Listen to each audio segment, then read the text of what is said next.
ওনার last conspiracy যেটা উনি করেছিলেন, লাস্ট যে বৈঠকটা যেখান থেকে উনি লোকজনকে নিয়েছিলেন কারা অ্যাডভাইজার হবে, এইটার ডেট হচ্ছে 27-28 জুন 2024।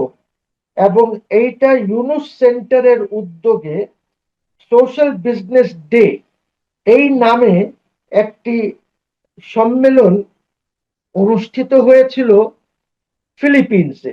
এই টোটাল অ্যাকচুয়ালি যে ইউনুস সাহেবের ইসে ছিল কনস্পিরেসি, এটার মধ্যে ওই রিপাবলিকান পার্টির যে ইনস্টিটিউট আছে এইখানে, আইআরএ নাকি নাম, তারা ইনভলভ ছিল, এনডিআই ইনভলভ ছিল, ওই যে ডেমোক্রেটিক পার্টির যেটা আছে তারা ইনভলভ ছিল, ফাইন্যান্সিং করেছে। আর এই সোশ্যাল বিজনেসের যেটা হয়েছিল, এইখানে ম্যানিলায় উপস্থিত ছিলেন doctor Yunus, Asif Nazrul, Shahidul Alam, Lamia Morshed, Farida Akter, North South বিশ্ববিদ্যালয়ের বর্তমান ভিসি আব্দুল হান্নান, আরো অনেকে ছিলেন। আপনি জানেন যে এগুলি সবাই কিন্তু ওনার ক্যাবিনেটে, এরা সবাই গুরুত্বপূর্ণ পজিশনে ছিল। ভাই, he is an American agent. He is not, he has got no love for Bangladesh. বাংলাদেশের প্রতি ওনার কিচ্ছু নাই, ওনার শুধু নিজের জন্য প্রেম আছে ওনার। এই যত দেখেন, এই যে ট্রাস্ট করে উনি যে ব্যবসা করেন, ট্রাস্ট করে ব্যবসা করেন, কেন করেন? বিকজ ট্যাক্স দিতে হবে না, ট্যাক্স অ্যাভয়েড করার জন্য উনি করেন। কি বলবো আর আমি ওনার ব্যাপারে। আজকে একটি গভর্নমেন্ট আছে, এই গভর্নমেন্টের বিরুদ্ধে আবার যেন উনি গিয়ে কোনো কনস্পিরেসি না করেন, কোনো ঠিক নাই তো। ওনার ভাল লাগলো না, উনি আবার গিয়ে কনস্পিরেসি করলেন। এই জন্য এটা খুবই প্রয়োজন যে একটা ডাইরেকশন কোর্ট দেন। যদি কোর্ট ডাইরেকশন না দেয়, আমার কথা হচ্ছে আমি অ্যাপেলেট ডিভিশনে যাব, সেখানেও যদি আমি কিছু না পাই, ইটস ওকে, বাট আমি জনগণের সামনে, 18 কোটি লোকের সামনে এই ফ্যাক্টস গুলি নিয়ে আসতে চাই। সাবেক প্রধান উপদেষ্টা ডক্টর মোহাম্মদ ইউনূসের বিরুদ্ধে যে প্রথম মামলাটি হতে যাচ্ছে সেটি আসলে এখন এই মুহূর্তে কোন প্রক্রিয়ায় আছে, সেখানে কোন কোন বিষয় ইনক্লুড করা হচ্ছে, এবং তিনি ক্ষমতা ছাড়ার মাত্র সপ্তাহখানেক আগে সরকার গেজেট প্রকাশের মধ্য দিয়ে নিজেকে যে ভিভিআইপি ঘোষণা করিয়ে নিলেন এবং বিশেষ নিরাপত্তা ব্যবস্থা বাগিয়ে নিলেন, সেটি আসলে কতটা সংবিধান বিরোধী সেই সব বিষয় নিয়ে আমরা কথা বলবো। এইসব বিষয় আলোচনার জন্য আমাদের যুক্ত রয়েছেন বাংলাদেশ মুসলিম লীগের সভাপতি এবং সুপ্রিম কোর্টের সিনিয়র আইনজীবী অ্যাডভোকেট মহসিন রশিদ। অ্যাডভোকেট মহসিন রশিদ, আপনাকে স্বাগত জানাচ্ছি আমাদের অনুষ্ঠানে। অ্যাডভোকেট মহসিন রশিদ, আপনার কাছে প্রথমে একটু জানতে চাই, আপনি ডক্টর ইউনূসের বিরুদ্ধে প্রথম মামলা করার ঘোষণা দিয়েছিলেন আমাদের এই মানচিত্র চ্যানেলে, এবং সেটা বিষয়টা জানতে চাচ্ছিলাম যে কোন কোন বিষয়ে মামলা করতে যাচ্ছেন, অথবা আদৌ মামলার কোনো প্রক্রিয়া আপনি শুরু করেছেন কিনা। জি, আমি নোটিশ, আমার ড্রাফট ধরেন 80% শেষ হয়ে গেছে। 20% যেটা বাকি আছে সেটা হলো ওনার কারাপশনকে নিয়ে আমার ওই নোটিশে থাকবে। নোটিশ যেটা যাবে, সেই নোটিশটা যাবে ল মিনিস্ট্রির কাছে, মেবি ক্যাবিনেট ডিভিশনের কাছেও হয়তো দিতে পারি, এবং সিসি আমি ইউনুস সাহেবকে করব, ফর আচ্ছা, the purpose of transparency, so that he knows that এই নোটিশটা হচ্ছে। নোটিশে যেটা আমি চাইবো সরকারের কাছে, সেটা হচ্ছে একটি কমিশন করা। ওই কমিশন করে এই পুরাটা ইনকোয়ারি করা যে উনি কিভাবে সংবিধান ভায়োলেট করেছেন, কোন কোন ক্ষেত্রে ভায়োলেট করেছেন, এবং উনি আদৌ প্রাইম মিনিস্টারের রোলে ছিলেন কিনা, যেহেতু সংবিধানে ওত নিয়েছেন। এবং 106-এ এইটা বলা নাই যে উনি প্রধানমন্ত্রীর জায়গায় কাজ করবেন, ইল বি ডিম টু বি প্রাইম মিনিস্টার। এই জিনিসটা আগে বলা ছিল, কেয়ারটেকার গভর্নমেন্টের চিফ অ্যাডভাইজারের সময় এটা বলা ছিল। এখন কিন্তু এটা নাই, যে 106-এ যেটা দেওয়া হয়েছে। সো এই জিনিসগুলি আসবে, দ্যাট উনি হেড অফ গভর্নমেন্ট কিভাবে ছিলেন। উনি এট বেস্ট, আমার নোটিশে বলা আছে, আপনি এট বেস্ট হয়তো অ্যাডভাইস করবেন প্রেসিডেন্টকে, কিন্তু আপনি তো প্রেসিডেন্টের সাথে দেখাই করেন নাই, জাস্ট 3টা ওকেশনে দেখা করেছেন। একটা হচ্ছে আপনার শপথ, রিফাত জাস্টিস, চিফ জাস্টিস রিফাতের শপথ, চিফ জাস্টিস জুবাইর সাহেবের শপথ, এই সময় আপনি ওইখানে গেছেন। আর আমার জানা মতন কোনোদিন বঙ্গভবনে যান নাই। এইটাও আপনি সংবিধানকে ভায়োলেট করেছেন, বিকজ সংবিধানের কোন আর্টিকেলে কি আছে এগুলি সব দিয়ে নোটিশে সব থাকছে। এবং আরো দেখা যাচ্ছে যে অ্যাকচুয়ালি ইউনুস তো নিজেকে ছাড়া অন্য কিছু চিন্তা কোনোদিন করে নাই। এবং ইউনুস সাহেব তো অনেক আগের থেকে, since he is a big donor of আপনার ডেমোক্রেটসদের বড় ডোনার উনি, কাজে উনি বাইডেনের সময় উনি এইসব কনস্পিরেসির মধ্যে ইনভলভ ছিলেন হাসিনার বিরুদ্ধে। আমরাও হাসিনার বিরুদ্ধে, শেখ হাসিনা গভর্নমেন্টের বিরুদ্ধে আমরাও অনেক কথা বলেছি, আমরাও বিরোধিতা করেছি, আমরাও মামলা মোকদ্দমা খেয়েছি, সেইগুলি নিজের জায়গায়। But question is a man, as a man he is a conspirator. তো আমি আহ, এই কারণে ওনার লাস্ট কনস্পিরেসি যেটা উনি করেছিলেন, লাস্ট যে বৈঠকটা যেখান থেকে উনি লোকজনকে নিয়েছিলেন কারা অ্যাডভাইজার হবে, এইটার ডেট হচ্ছে 27-28 জুন, 27-28 জুন 2024। এবং এইটা ইউনুস সেন্টারের উদ্যোগে সোশ্যাল বিজনেস ডে এই নামে একটি সম্মেলন অনুষ্ঠিত হয়েছিল ফিলিপিন্সে। এবং ফিলিপিন্সে ওনাদের ওইখানে আরেকটি এনজিও আছে, যে এনজিওর নাম হচ্ছে NWTF। এই NWTF এনজিও যেটি আছে ওদের সাথে মিলে এটা করা হয়েছিল। NWTF হচ্ছে ইউএসএড এর, ইউ ক্যান সে একটা সাপ্লিমেন্টারি ইয়ে, ওদের সাথে সবসময় কাজ করে। আর এইটার মধ্যে আপনার এই সোশ্যাল বিজনেস ডে তে USAID ইনভলভ ছিল, ইউনুস সেন্টার ইনভলভ ছিল, এবং আপনার কি বলে আহ, আহ, এই টোটাল অ্যাকচুয়ালি যে ইউনুস সাহেবের ইসে ছিল কনস্পিরেসি, এটার মধ্যে ওই রিপাবলিকান পার্টির যে ইনস্টিটিউট আছে এইখানে, IRA নাকি নাম, তারা ইনভলভ ছিল, NDI ইনভলভ ছিল, ওই যে ডেমোক্রেটিক পার্টির যেটা আছে তারা ইনভলভ ছিল, ফাইন্যান্সিং করেছে। আর এই সোশ্যাল বিজনেসের যেটা হয়েছিল, এইখানে ম্যানিলায় উপস্থিত ছিলেন ডক্টর ইউনুস, আসিফ নজরুল, শহীদুল আলম, আচ্ছা। লামিয়া লামিয়া মোর্শেদ, ফরিদা আক্তার, নর্থ সাউথ বিশ্ববিদ্যালয়ের বর্তমান ভিসি আব্দুল হান্নান, আরো অনেকেই ছিলেন। আপনি জানেন যে এগুলি সবাই কিন্তু ওনার ক্যাবিনেটে, এরা সবাই গুরুত্বপূর্ণ পজিশনে ছিল। আর এই যে জিনিসটা আছে, এই জিনিসটা হয়তো জনগণ জানে না, এইটা জনগণকে আমি এই নোটিশের মাধ্যমে গভর্নমেন্টকেও জানাবো, ওনাকেও জানাবো। নিডলেস টু সে যে আমরা we are not trying to focus যে হাসিনাকে কেন সরানো হলো, নো, ওই গভর্নমেন্টের ব্যাপারে কিছু না। এটা হলো জাস্ট টু শো যে ব্যক্তিটি, ইউনুস ব্যক্তিটি কেমন, কিভাবে সে কনস্পিরেসি করে।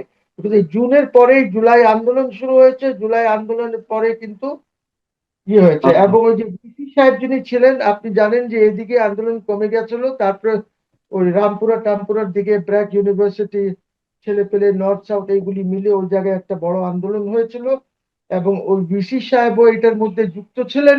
মেবি উনিও হি ফ্যান্ড দিস এন্টায়ার ডিসরাপশন যেটা হয়েছিল তখন, বা আন্দোলন, বিকজ ওনাকেও অ্যাওয়ার্ড করা হয়েছে। ওনার ওনার নাম হচ্ছে I think Abdul Hannan. Abdul Hannan is now the chairman of গ্রামীণ ব্যাংক। ঠিক আছে। এবং এই জন্যই উনি গ্রামীণ ব্যাংককে যেসব সুবিধা দিয়েছেন, উনি কিভাবে শেয়ার হোল্ডিং গভর্নমেন্টের কমিয়ে দিয়েছেন।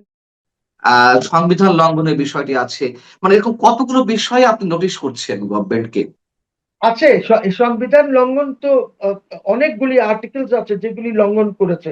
যেমনটি আমি বলি, উনি উনি যখন এক ব্যক্তি রাষ্ট্রপতি বা প্রধানমন্ত্রী বা মন্ত্রী হয়, তখন সংবিধান বলছে যে এই যে আপনি সব জায়গার থেকে সরে আসবেন, কাজে you have to resign from all your positions.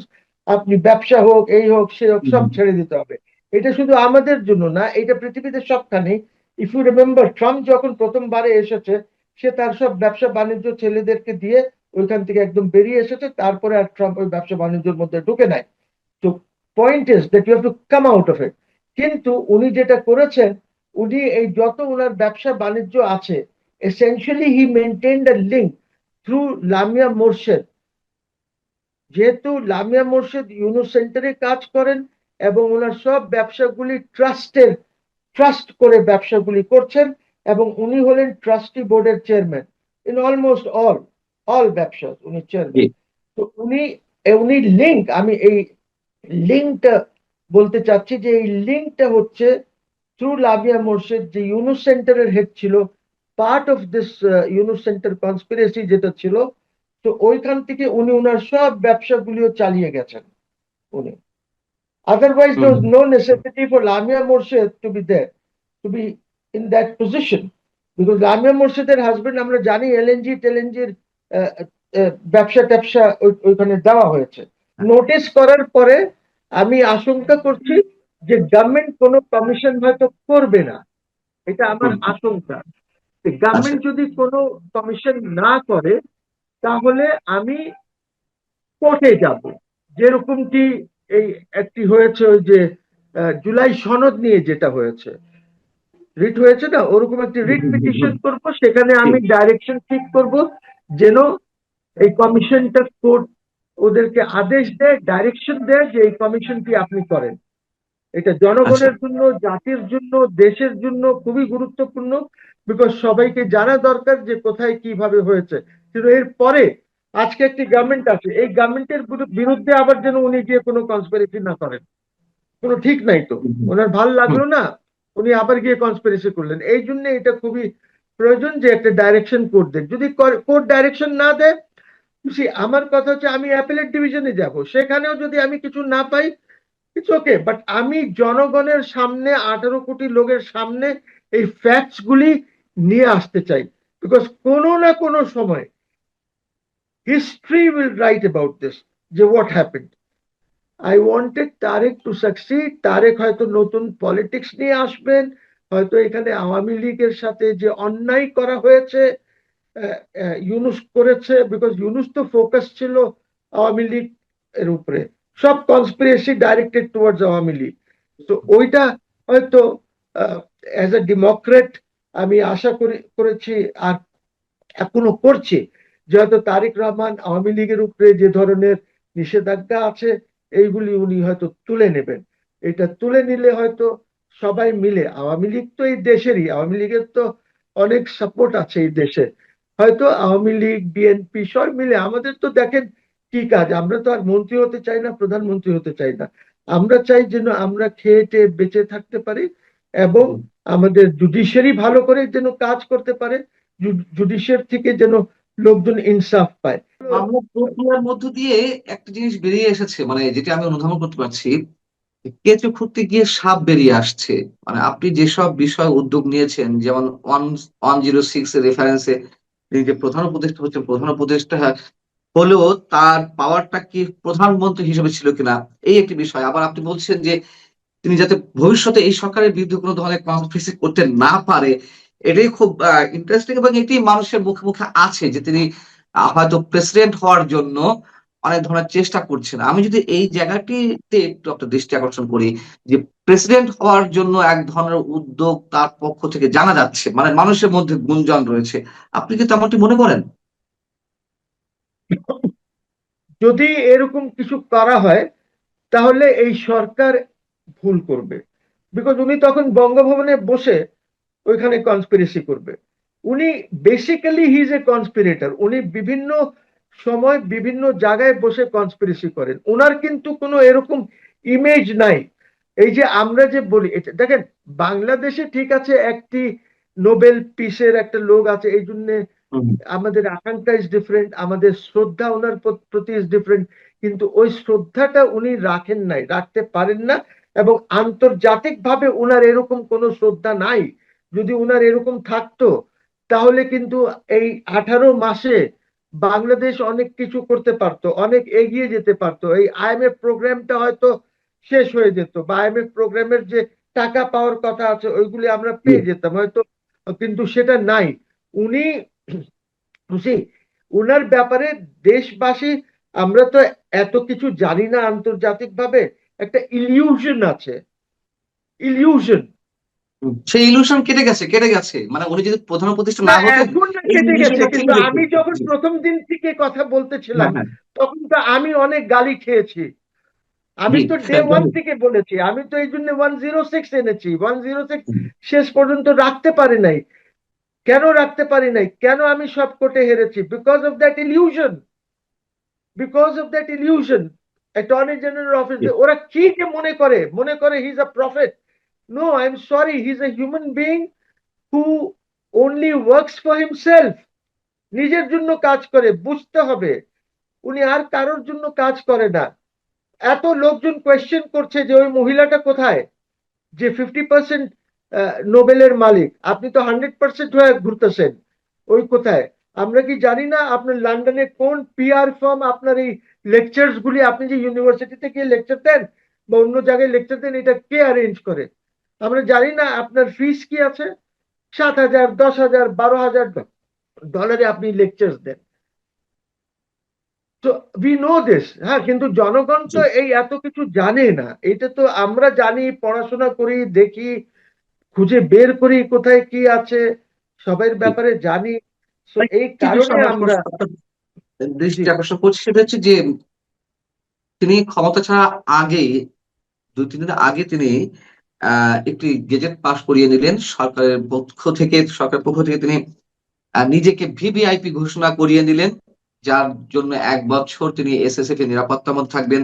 VVIP protocol তিনি মেইনটেইন করবেন, মানে তাকে মেইনটেইন করতে হবে। আ এটি অনেকে বলছেন যেটি তিনি সংবিধান লঙ্ঘন করেছেন এবং এটি কোন অবস্থাতেই তিনি ১ বছরের জন্য এই ধরনের সুবিধা নিতে পারেন না। এ বিষয়ে আপনার কোন ওপিনিয়ন? দেখেন, এটা টোটালি অনৈতিক, টোটালি অনৈতিক। এটা ওনার যদি প্রয়োজন ছিল, ওনার তো ভালো রিলেশনশিপ আছে উইথ দিস গভর্নমেন্ট। হুম, তারেক সাহেবের সাথেও ওনার ভালো রিলেশনশিপ আছে। তো উনি এই গভর্নমেন্টকে রিকোয়েস্ট করতেন, কিন্তু উনি সবকিছু, আমি বললাম না, হি is a self seeking person. সবকিছু উনি নিজে করতে চান, নিজের জন্য নিজেই করে ফেলবেন। উনি এই জন্য এটা করেছেন। অথচ ওনার এটার তো কোনো প্রয়োজনই নাই এসএসএফ এর। উনি পুলিশ পাবেন, উনি পুলিশ এসকর্ট পেতে পারেন, বাসায় পুলিশ থাকবে। বাট এসএসএফ বা প্রেসিডেন্ট গার্ড তো উনার লাগবে না। এখন উনি যেটা করেছেন ভিভিআইপি স্ট্যাটাস দিয়ে, তার অর্থ হচ্ছে যে উনি প্রেসিডেন্ট গার্ডও পাবেন, এসএসএফ ও পাবেন, উনি সবকিছু পাবেন। এটা তো প্রয়োজন ছিল না উনার। এইটাই তো বলি, এই জিনিসগুলি প্রমাণ করে যে লোকটি কেমন। হুম। আপনি কিন্তু জানেন 12 তিনি তারিখে ইলেকশন আছে। এর জি। আগের রিটায়ার্ড প্রাইম মিনিস্টার অথবা রিটায়ার্ড চিফ অ্যাডভাইজার তারা কি এসএসএ পেতেন না ৩ মাসের জন্য, নাকি নো নো তারাও no police no no no পেতেন? No SSF, police. আচ্ছা, ইভেন আচ্ছা, রাষ্ট্রপতি আচ্ছা। পুলিশ। উনি এক ও নম্বর ব্যক্তি হলে পুলিশ, বাসায় একজন দুইজন গার্ড থাকে, এবং উনি যেখানে যান ওইখানে উনি গাড়ি আনাতে পারেন বঙ্গভবন থেকে। হুম, যে গাড়িগুলি দিয়ে আছে এগুলি করতে পারেন, কিন্তু উনি পুলিশ পাবেন, নট এসএসএফ, নট। এগুলি উনি করিয়ে নিয়েছেন, এগুলি করিয়ে নিয়েছেন উনি। বিকজ ওই একটা আইন আছে, ওই আইন দ্বারা উনি নিজেকে ডিক্লেয়ার করে দিয়েছেন as VVIP. Number one. Number two, দেখেন না, উনি তো সবখানে বাংলাদেশকে ফাঁসিয়ে দিয়েছেন। আপনি দেখেন, এই যে 72 ঘন্টা আগে, ইলেকশনের 72 ঘন্টা আগে আপনি আমেরিকার হুম, সাথে কিভাবে ট্রিটি করলেন, যেখানে আপনি বাংলাদেশের সভরেন্টি বিক্রি করে দিয়েছেন। ভাই, he is an American agent. He is not, he has got no love for Bangladesh. বাংলাদেশের প্রতি ওনার কিচ্ছু নাই, ওনার শুধু নিজের জন্য প্রেম আছে ওনার। এই যত দেখেন, এই যে হুম, ট্রাস্ট করে উনি যে ব্যবসা জি। করেন, ট্রাস্ট করে ব্যবসা করেন, কেন করেন? বিকজ ট্যাক্স দিতে হবে না, ট্যাক্স রাইট। অ্যাভয়েড করার জন্য উনি করেন। কি বলবো আর আমি ওনার ব্যাপারে। হ্যাঁ, দেখি হয়তো মানুষ অপেক্ষা রয়েছে আপনার মামলাগুলোর জন্য। সাবেক সেনাপ্রধান জেনারেল ইকবাল করিম ভূঁইয়া 5 আগস্টের আগে পরে অনেকের দৃষ্টি আকর্ষণ করেছেন, এবং নিঃসন্দেহে এটুকু আমরা এই মুহূর্তে বলতে পারি যে এই ব্যক্তি বাংলাদেশ বিরোধী বিশেষ ষড়যন্ত্রে লিপ্ত ছিলেন, এবং যার মধ্য দিয়ে তিনি নিজের কিছু আখের গুছিয়ে নিতে চেয়েছিলেন। ইকবাল করিম ভূঁইয়া সেনাবাহিনীকে ডিস্টাবলাইজ করার চেষ্টা করছেন, এ কথা আমি আগেও বলেছি। আবার অন্যদিকে রাষ্ট্রের গুরুত্বপূর্ণ নানান বিষয়ে মিথ্যে সাক্ষ্য দেওয়ার মাধ্যমে তিনি বিশেষ একটি শক্তির স্বার্থ রক্ষার চেষ্টা এখনো করে যাচ্ছেন। যদিও তিনি যে লাভবান হওয়ার চেষ্টা করছিলেন বা তার যে স্বপ্ন ছিল সেই স্বপ্ন এরই মধ্যে ভঙ্গ হয়েছে। তারপরও যেহেতু তিনি জড়িয়ে গেছেন অনেক কিছুতে, সেখান থেকে আর বের হতে পারছেন না। যেমন মানবতা বিরোধী অপরাধের কোনো কোনো মামলায় তিনি নিজেকে সাক্ষী হিসেবে উপস্থাপন করেছেন। তার ধারাবাহিকতায় গত 2 দিন আগে ট্রাইব্যুনালে তিনি যে সাক্ষ্য দিলেন, আবারও নির্জলা মিথ্যা কথা উল্লেখ করলেন। তিনি সেখানে কি বললেন যে গুমের সংস্কৃতি প্রতিরোধে, অর্থাৎ সামরিক বাহিনী বা সেনাবাহিনীর সদস্যরা বা র্যাবের মধ্যে সেনা সদস্যরা গিয়ে যে গুম খুনের সঙ্গে জড়িত হয়েছিল, সেই সংস্কৃতি প্রতিরোধে তিনি নাকি অসংখ্য পদক্ষেপ নিয়েছেন। কিন্তু এই যে অসংখ্য পদক্ষেপ তিনি নিয়েছেন, এসবের বিরুদ্ধে তিনি কোনো তথ্য প্রমাণ বা দালিলিক কিছু উপস্থাপন করতে পারেননি আদালতে।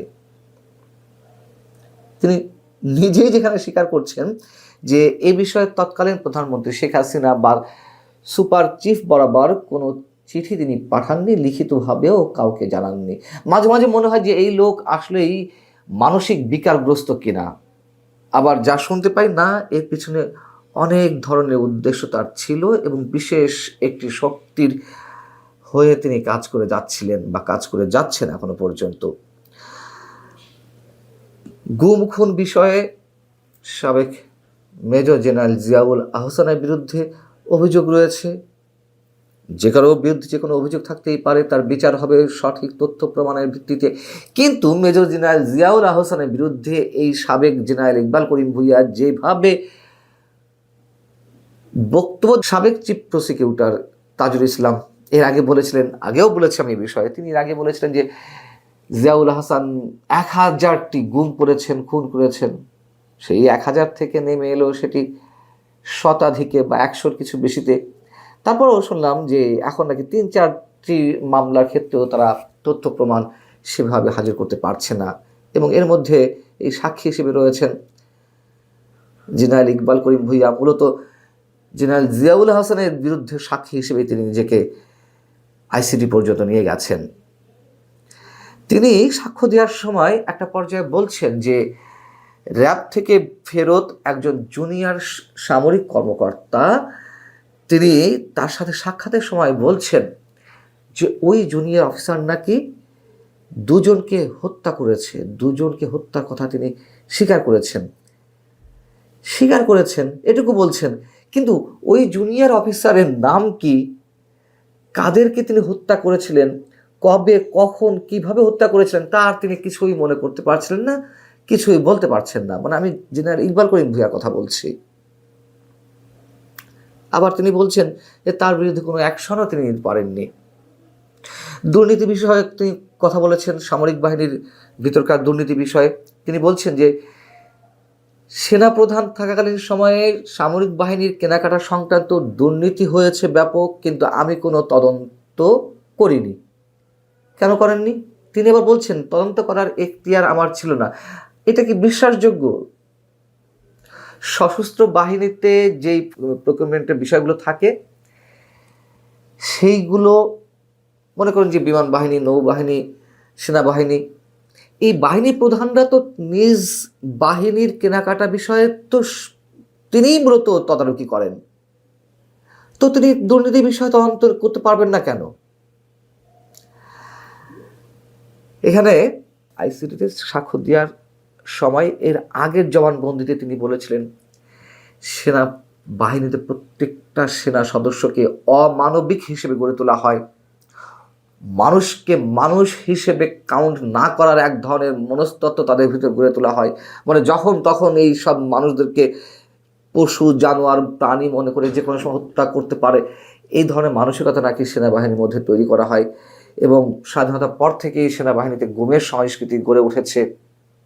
সেনাবাহিনী থেকে যেসব অফিসারকে র্যাবে পাঠানো হচ্ছে তারা আসলে পেশাদার খুনি হয়ে বাহিনীতে ফেরত আসে। এগুলোর মধ্য দিয়ে তিনি মূলত পুরো সেনাবাহিনীকে বিতর্কিত করছেন, শুধু করার চেষ্টা করছেন তা না, করছেন। এর আগে আমরা ডক্টর ইউনূসের 1.5 বছর ধরে দেখেছি সেনাবাহিনীকে গুড়িয়ে ফেলা, সেনাবাহিনীকে ধুলার সাথে মিশিয়ে দেওয়া, ইত্যাদি ইত্যাদি হুমকি ধামকি নানান বিষয়ে আমরা এই বিশেষ একটি পক্ষ থেকে, বিশেষ মানে কি এনসিপি সহ এদের সহযোগী যে রাজনৈতিক দলগুলো রয়েছে তাদের অনেক নেতাদের পক্ষ থেকে এই ধরনের বক্তব্য পেয়েছি। এবং জেনারেল ইকবাল করিম ভূঁইয়া এদের নেতা হিসেবে কাজ করছিলেন। কি উদ্দেশ্য ছিল এখন আমি সেটি বলছি। সেটি হচ্ছে যে যেটি জানা গেছে, যেটি জানতে পেরেছি, যে জেনারেল ইকবাল করিম ভূঁইয়া 5 আগস্টের আগে থেকে যে আন্দোলন শুরু হয়েছিল 2024-এর, তখন আওয়ামী লীগ সরকার পতনের মধ্য দিয়ে যে সরকার গঠন হবে অন্তর্বর্তী বা তত্ত্বাবধায়ক, তার টার্গেট ছিল বা তার সাথে এক ধরনের দফা ছিল বিশেষ কোনো কোনো শক্তির, যে তিনি প্রধান উপদেষ্টা হবেন। যখন সেটি আর তিনি হতে পারলেন না, ডক্টর ইউনূস সেই জায়গাটিতে চলে এলেন। এবং এটা তো সত্য কথা যে ওই সময় জেনারেল ইকবাল করিম ভূঁইয়ার নাম এসেছিল। যখন ডক্টর ইউনূস সরকার চলে এলো, তখন আবার নতুন আরেকটি তত্ত্বাবধায়ক সরকারের বিষয়ে গুঞ্জন চলছিল। সেখানে আবার তিনি স্বপ্ন দেখছিলেন যে সেই তত্ত্বাবধায়ক সরকারের প্রধান উপদেষ্টা হবেন তিনি, অথবা রাষ্ট্রপতি হবেন। যখন এসবের কিছুই হলো না, পরে হয়তো তিনি বড় যে স্বরাষ্ট্র উপদেষ্টা বা দুদকের চেয়ারম্যান এইসব হওয়ার একটা খায়েশ তার ছিল। আবার একথাও শোনা যায় যে তিনি তো ব্যাপক মাত্রায় দুর্নীতি নিজেও করেছেন। এসব দুর্নীতি খবর আইসিটির যে প্রসিকিউশন টিমে যারা ছিলেন কোনো কোনো সদস্য তাদের কাছে ছিল। এবং মানবতা বিরোধী অপরাধের দায়ে এই যুদ্ধাপরাধ ট্রাইব্যুনালে যাদের বিচার চলছে, এই বিচার তো এরই মধ্যে একেবারে জঘন্য পর্যায়ে গেছে। মানে বিচার প্রক্রিয়া নিয়ে যেসব আর্গুমেন্ট যেভাবে করা হচ্ছে, বিশেষ করে প্রসিকিউশন টিমের সদস্যদের পক্ষ থেকে যেসব কথাবার্তা আসছে, সেই সব জায়গা থেকে এর আর কোনো মানদণ্ড নেই। তো ইকবাল করিম ভূঁইয়াকেও ওরকম কোনো সাক্ষী হিসেবে হাজির করা হয়েছিল যে যদি তিনি সাক্ষী না হন, সেক্ষেত্রে তার বিরুদ্ধে যে দুর্নীতির অভিযোগ রয়েছে সেগুলোতে তাকে ফাঁসিয়ে দেওয়া হবে। শুনেছি এরকম হতে পারে। সেই সব জায়গা থেকেই তিনি এইসব উল্টাপাল্টা কথা বলা শুরু করেছেন, কোনো ধরনের তথ্য প্রমাণ দায়লি কোনো উপাত্ত ছাড়া। আর এই যে তিনি বড় বড় কথা বলছেন, তার দুর্নীতি বিষয়ে কথা বলছিলাম। শেখ হাসিনা সরকারের সময় তিনি সেনা প্রধান ছিলেন। রিটায়ারমেন্টের পরে তিনি পাওয়ার প্ল্যান্ট এবং বেসরকারি বিশ্ববিদ্যালয়ের অনুমোদন নিয়েছেন। এগুলো নিয়ে আবার নাকি অন্য তৃতীয় পক্ষের কাছে তিনি বিক্রি করে দিয়েছেন। ড্যাম শিওরলি তিনি নিয়েছেন, পরে আর করতে পারেননি, তার মানে বিক্রি করে দিয়েছেন এসব লাইসেন্স। তিনি যখন কিউএমজি ছিলেন, কোয়ার্টার মাস্টার জেনারেল, তখন সাবেক প্রধানমন্ত্রী খালেদা জিয়াকে সেনানিবাসের মইনুল হোসেন সড়কের বাড়ি থেকে উচ্ছেদের মূল কারিগর, মূল পরিকল্পনাকারী কিন্তু এই ইকবাল করিম ভূঁইয়া পেয়েছেন। এবং একথাও আমি আপনাদেরকে জানিয়েছি, এটুকু মনে করিয়ে রাখি যে 2014 সালে যখন সামরিক বাহিনী শীতকালীন একটা অনুষ্ঠান চলছিল, মহড়া চলছিল, তো তৎকালীন 2জন জিওসি, একজন জেনারেল চৌধুরী হাসান সারোয়ার্দী আর একজন জেনারেল জাহিদুর রহমান, তারা 2014 ইলেকশনের আগে এই সেনা প্রধানকে বলছিলেন যে আপনি সরকার প্রধানকে জানিয়ে দিতে পারেন বা জানিয়ে দেন দয়া করে যে তত্ত্বাবধায়ক সরকার ছাড়া সেনাবাহিনী কোনো ধরনের কোনো নির্বাচনে সমর্থন দেবে না। এই ইকবাল করিম ভূঁইয়া এই 2জন জিওসিকে তাদের কমান্ডিং থেকে বাদ দিয়ে দিল পুরস্কার স্বরূপ। হয়তো শেখ হাসিনাকে বলেছেন তাদের কথা, শেখ হাসিনা হয়তো তাকে এ ধরনের কোনো নির্দেশ দিয়েছেন, বা না দিলেও তিনি উপযাচক হয়ে হয়তো এই ধরনের কাজ করে ফেলেছেন। কি আদর্শবাদী মহামানব এই ইকবাল করিম ভূঁইয়া! তিনি এখনো পর্যন্ত যা ইচ্ছে তাই বলে যাচ্ছেন আদালতের কাঠগড়ে দাঁড়িয়ে। আমার মনে হয় এই ব্যক্তির বিরুদ্ধে অবশ্যই কোনো অ্যাকশন নেওয়া উচিত, সেটি রাষ্ট্রের পক্ষ থেকে হোক, সরকারের পক্ষ থেকে হোক। তখন এরা সবার জন্যই ক্ষতিকর। ভালো থাকুন সবাই। আল্লাহ হাফেজ।